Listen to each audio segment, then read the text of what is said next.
Magandang araw, bagong Pilipinas. Narito ang Police News Express sa oras na ito. Tuloy-tuloy na koordinasyon at monitoring para sa Tropical Depression Christine ang isinasagawa ng Maguindanao del Sur PNP upang masiguro ang kaligtasan ng mga mamamayan.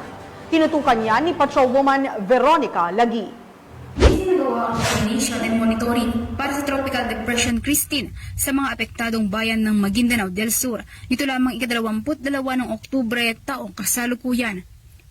Pinangunahan ni Police Captain Alfred A. Gregory, Acting Chief of Police ng Dato Abdullah Sangki Municipal Police Station ang naturang koordinasyon, katuwang ang Municipal Disaster Risk Reduction Management Office. Kasabay din ang paghahanda ng search and rescue equipments para magamit sa anumang oras ng pangangailangan.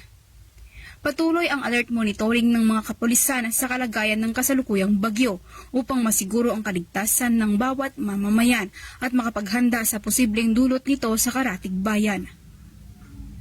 Pinapaalalahanan naman ng mga kapulisan ang mga residente na mag-ingat at maging alerto para makaiwas sa anumang uri ng insidente.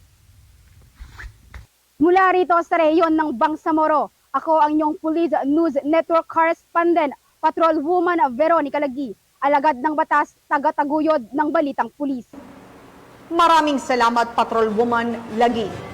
At para sa iba pang update sa kalagayan ng panahon at Bagyong Christine, laging tumutok sa Police News Network, alagad ng batas, taga-taguyod ng Balitang Pulis. Ako po si Patrolwoman Melanie Mapa, nagbabalita para sa Police News Express.